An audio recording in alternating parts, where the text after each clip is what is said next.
അടുത്ത ചോദ്യം ഡോക്ടർ സാക്കിർ നായിക്കിനോടാണ്. ഹിന്ദു മതഗ്രന്ഥങ്ങൾ മുന്നോട്ട് വയ്ക്കുന്ന അവതാര സങ്കല്പം എന്താണെന്ന് വിശദീകരിക്കുമോ?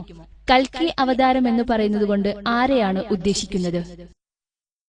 ഈ ചോദ്യത്തിന് ഉത്തരം പറയുന്നതിന് മുമ്പായി മറ്റൊരു കാര്യം സൂചിപ്പിക്കുകയാണ്. ഒരു മെഡിക്കൽ ഡോക്ടർ എന്ന നിലയ്ക്ക് ഞാനൊരു കാര്യം പറയുകയാണ്. അതായത് ഗർഭപാത്രത്തിനകത്ത് വെച്ച് തന്നെ കുഞ്ഞിന് കേൾക്കാൻ കഴിയും എന്ന വസ്തുതയാണത്. 5-ാം മാസത്തിൽ തന്നെ ഗർഭസ്ഥ ശിശുവിന്റെ ചെവികൾ തുറക്കപ്പെടുന്നുണ്ട്. ഖുർആനിലെ 76-ാം അധ്യായത്തിലെ 2-ാം വചനം ഇതിലേക്ക് സൂചന നൽകുന്നുണ്ട്. അങ്ങനെ അവനെ നാം കേൾവിയുള്ളവനും കാഴ്ചയുള്ളവനുമാക്കിയിരിക്കുന്നു. ആദ്യം കേൾവിയാണ് പറഞ്ഞിരിക്കുന്നത്, പിന്നീടാണ് കാഴ്ചയെ പരാമർശിക്കുന്നത്. ഗർഭധാരണത്തിന്റെ 22-ാം ദിവസത്തിൽ തന്നെ ചെവികൾ രൂപപ്പെടാൻ ആരംഭിക്കുന്നു. 5-ാം മാസത്തിൽ അവയുടെ വളർച്ച പൂർണ്ണമാവുകയും കുഞ്ഞിന് കേൾക്കാൻ കഴിയുകയും ചെയ്യും. അതുകൊണ്ടാണ് ഗർഭിണികൾ അക്രമാസക്തമായ രംഗങ്ങൾ നിറഞ്ഞ സിനിമകൾ കാണരുതെന്നും അത് കുഞ്ഞിനെ ബാധിക്കുമെന്നും ഈ രംഗത്ത് പഠനം നടത്തിയവർ പറയുന്നത്. ചുരുക്കത്തിൽ നേരത്തെ ചോദ്യം ചോദിച്ച സഹോദരിയുടെ വാദഗതികളോട് ഞാൻ വിയോജിക്കുന്നു. അവതാര സങ്കല്പത്തെ സംബന്ധിച്ചാണ് ഇപ്പോൾ ഇവിടെ ചോദിച്ചിരിക്കുന്നത്. അവതാരം എന്ന പദം ഔ, തൃ എന്നീ സംസ്കൃത പദങ്ങളിൽ നിന്നാണ് നിഷ്പന്നമായിരിക്കുന്നത്. താഴേക്കിറങ്ങി വരുന്നത് എന്ന് ഈ പദത്തിന് അർത്ഥം പറയാം. ഭൂരിപക്ഷം ഹിന്ദുക്കളും സർവശക്തനായ ദൈവം ശാരീരിക രൂപം സ്വീകരിച്ച് ഭൂമിയിൽ വരുന്നു എന്ന അർത്ഥത്തിലാണ് അവതാര സങ്കല്പത്തെ മനസ്സിലാക്കുന്നത്. അവതാരം എന്ന സംജ്ഞ ദൈവം നേരിട്ട് വരുന്നതിനെയല്ല കുറിക്കുന്നതെന്നും പരമേശ്വരൻ തന്റെ ദൂതന്മാരായി ചില മനുഷ്യരെ ഭൂമിയിലേക്ക് അയക്കുന്നതിനെയാണ് ഉദ്ദേശിക്കുന്നതെന്നും വാദിക്കുന്ന ഹിന്ദു പണ്ഡിതന്മാരുമുണ്ട്, ഋഷിമാരെ പോലെ. ഖുർആൻ പഠിപ്പിക്കുന്നത് അള്ളാഹു മനുഷ്യരിൽ നിന്ന് ചിലർക്ക് ബോധനം നൽകി അവരെ ദേവദൂതന്മാരായി തിരഞ്ഞെടുക്കുന്നു എന്നാണ്. ഇങ്ങനെ അയക്കപ്പെട്ട മനുഷ്യരായ പ്രവാചകന്മാരിലാണ് മുസ്ലിംകൾ വിശ്വസിക്കുന്നത്. ഖുർആനിലെ 35-ാം അധ്യായത്തിലെ 24-ാം വചനം കാണുക. ഒരു താക്കീതുകാരൻ കഴിഞ്ഞു പോകാത്ത ഒരു സമുദായവുമില്ല. ഖുർആനിലെ 13-ാം അധ്യായത്തിലെ 7-ാം വചനം കാണുക. എല്ലാ ജനവിഭാഗത്തിനുമുണ്ട് ഒരു മാർഗദർശി. നിരവധി പണ്ഡിതന്മാരും ഋഷിമാരും ഭൂമുഖത്തേക്ക് കടന്നു വന്നതിനെക്കുറിച്ച് ഹിന്ദുവേദങ്ങളും സംസാരിക്കുന്നുണ്ട്. അവരിലൊരാളാണ് കൽക്കി അവതാരം. ഭാഗവത പുരാണം 12-ാം കാണ്ഡം 2-ാം അധ്യായത്തിലെ 18 മുതൽ 20 വരെയുള്ള ശ്ലോകങ്ങളിൽ കൽക്കിയെക്കുറിച്ചുള്ള പ്രവചനങ്ങൾ കാണാം. സിംഫാല നഗരത്തിൽ നഗരമുഖ്യനായ വിഷ്ണുയാഷ് എന്നയാളുടെ വീട്ടിലാണ് അദ്ദേഹത്തിന്റെ ജനനമുണ്ടാവുകയെന്നും അദ്ദേഹത്തിന്റെ പേര് കൽക്കി എന്നാകും. അദ്ദേഹത്തിന് 8 അമാനുഷിക ഗുണങ്ങൾ നൽകപ്പെടുമെന്നും കയ്യിൽ വാളേന്തി ഒരു വെള്ളക്കുതിരയുടെ പുറത്ത് സഞ്ചരിക്കുമെന്നും ദുഷ്ടജനങ്ങളെ നശിപ്പിക്കുമെന്നുമാണ് അവിടെ പറഞ്ഞിരിക്കുന്നത്.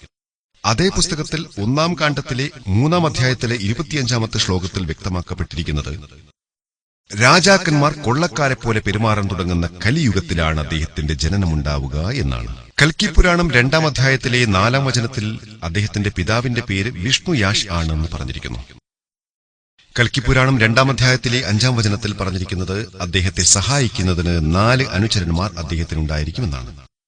യുദ്ധക്കളത്തിൽ ദേവതമാരുടെ, അതായത് മാലാഖമാരുടെ സഹായം അദ്ദേഹത്തിന് ലഭിക്കുമെന്ന് അതേ കൽക്കി പുരാണത്തിലെ തന്നെ 2-ാം അധ്യായത്തിലെ 7-ാം വചനത്തിൽ പറഞ്ഞിരിക്കുന്നു.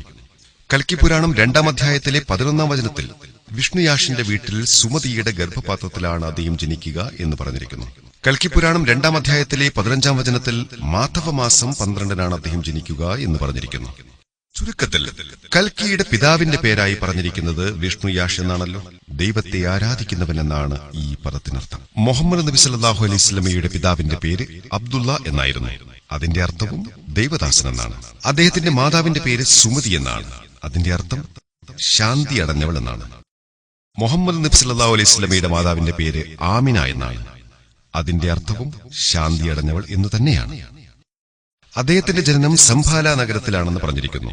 സംഭാലയുടെ അർത്ഥം ശാന്തിയുടെ സ്ഥലമെന്നാണ്. മുഹമ്മദ് നബി സല്ലല്ലാഹു അലൈഹി വസല്ലമയുടെ ജനനവും ദാറുൽ അമൻ എന്ന് വിശേഷിക്കപ്പെട്ട മക്കയിലാണ്. അതിന്റെ അർത്ഥം ശാന്തിയുടെ ഗേഹം എന്ന് തന്നെയാണ്. അദ്ദേഹത്തിന്റെ ജനനം സംഭാലയിലെ നഗരമുഖ്യന്റെ വീട്ടിലായിരിക്കുമെന്ന് പറഞ്ഞിരിക്കുന്നു. നമുക്കറിയാം, മുഹമ്മദ് നബി സല്ലല്ലാഹു അലൈഹി വസല്ലമയുടെ ജനനവും മക്കയിലെ നഗരമുഖ്യന്റെ വീട്ടിലായിരുന്നു. അദ്ദേഹം മാധവമാസം 12-നാണ് ജനിക്കുക എന്ന് പറഞ്ഞിരിക്കുന്നു. നമുക്കറിയാം, മുഹമ്മദ് നബി സല്ലല്ലാഹു അലൈഹി വസല്ലമയെ ജനിച്ചത് റബിയുൽ അവ്വൽ 12-നാണെന്ന്. പിന്നെ അദ്ദേഹം അവസാനത്തെ ഋഷിയായിരിക്കുമെന്ന് പറയപ്പെടുന്നു.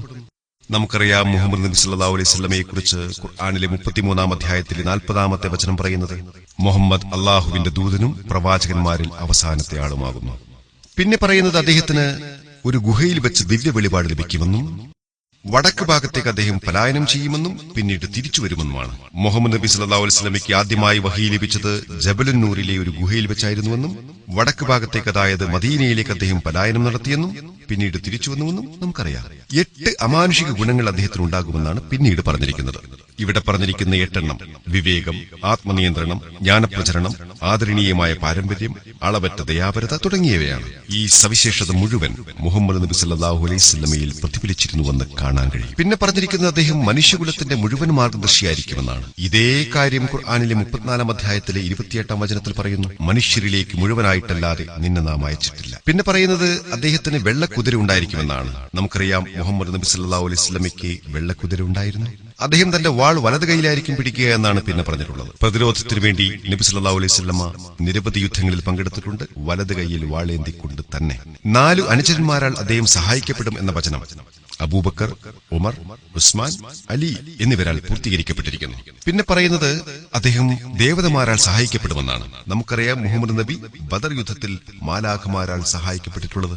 വിശുദ്ധ ഖുർആനിലെ അധ്യായം 3 123 മുതൽ 125 വരെയും അധ്യായം 8 മുതൽ 9 വരെയും ഈ സംഭവം വ്യക്തമാക്കിയിട്ടുണ്ട്. അതിനാൽ കൽക്കി അവതാരത്തെക്കുറിച്ചുള്ള ഈ പ്രവചനങ്ങൾ മുഴുവൻ അന്ത്യപ്രവാചകനായി ഈ ലോകത്തിലേക്ക് കടന്നുവന്ന മുഹമ്മദ് നബി സല്ലല്ലാഹു അലൈഹി വസല്ലമയിലേക്ക് വിരൽ ചൂണ്ടുന്നു.